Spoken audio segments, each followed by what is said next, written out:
Good afternoon, everyone. Respected Dr. Milind Umekar, Principal, Srimati Kishoritai Bhoyer College of Pharmacy, all my senior colleagues, HODs, and all the faculty members who are attending this orientation program, specially designed for the graduate students of pharmacy, to help them or to facilitate their decision for higher education in the pharmaceutical sciences.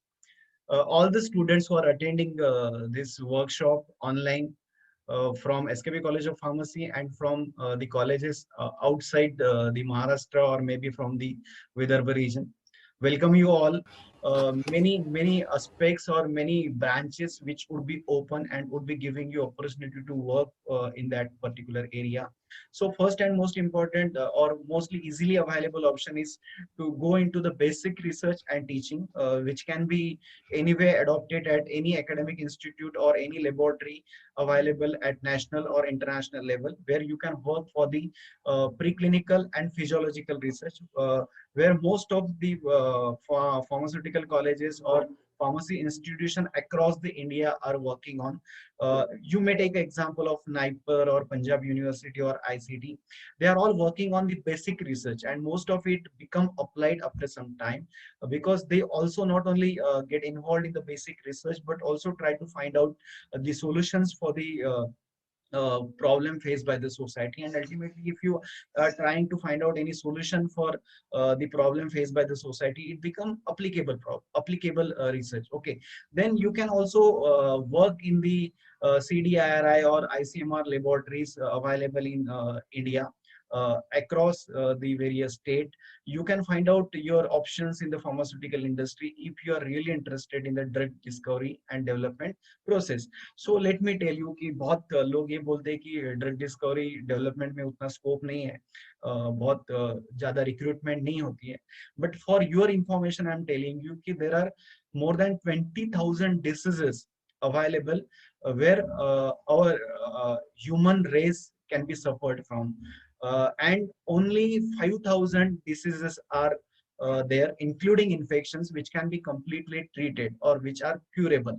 So 15,000 diseases are still there where no clear-cut solution, no clear-cut therapeutic options are available.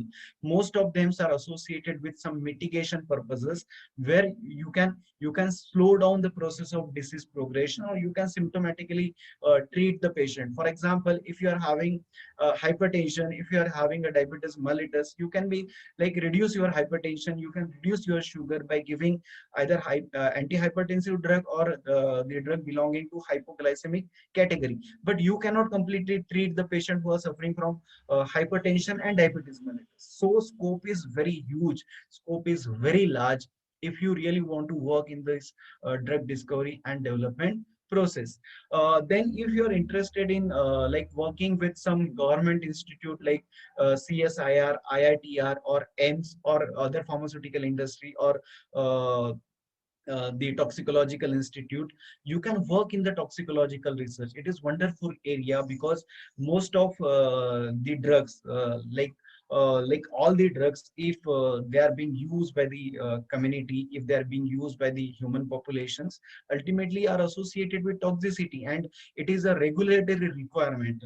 I'm sure Kinea is going to highlight these points in detail. There is a regulatory requirement to have the regulatory toxicological data. For example, what is going to happen with the animal studies after their acute exposure, what is going to happen with the animal studies after their subchronic exposure, and what is going to happen after their chronic exposure. So this chronic toxicity, acute toxicity, and subacute toxicity testing is a mandatory requirement for approval of any drug, and this can be very well done at the pharmaceutical industry level or any other government institution of India.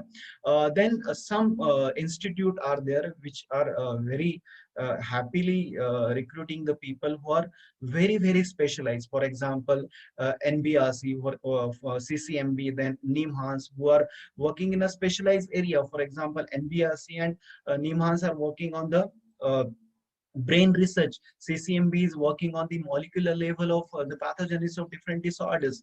So if you are very very interested in the drug discovery process, you can go with the target identification and their exploration. So ultimately you would be working to explore the pharmacodynamic aspects of different drugs. Then coming to the pharmacokinetic, there are many pharmaceutical industry who has a specialized branch called as a pharmacokinetics.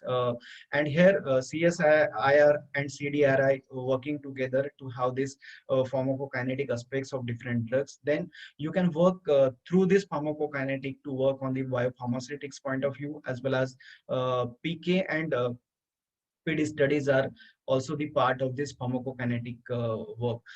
Then most importantly, if you are in hurry, if you don't want to waste your time in the research, and if you need money, then you can join the clinical research organization where clinical studies and data management are already going on, and it has got a huge scope. You may be having a awareness that many of us are not work or believing on the vaccines approved by the government, different government, because you don't have the clinical research data. You don't have a sufficient clinical research data. So again, this is a wonderful field.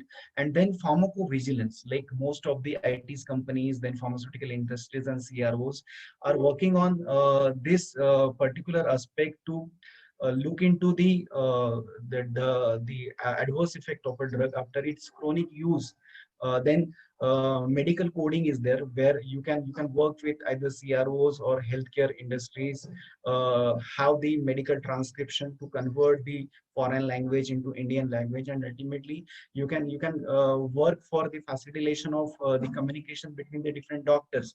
So overall, you have multiple options. Overall, there would be like many avenues if you are interested in pharmacology. And most importantly, I just want to tell you that even if you get 15,000 or 20,000 after joining an industry initially, after joining any pharmaceutical institute, you can get 36,000. After joining any R&D institution or even academic institution as a senior research fellow, you can get 28,000 plus 8% DA additionally. So ultimately, it would become 32,000 starting from your day one after joining any institute. So if you have a sufficient time, if you have a plenty of years in your hand, I would recommend you to get admitted to the pharmacology, because it would be not only giving you the fruits of your interest, but also making you financially very very sound in the initial years of your career. So this is all from my side.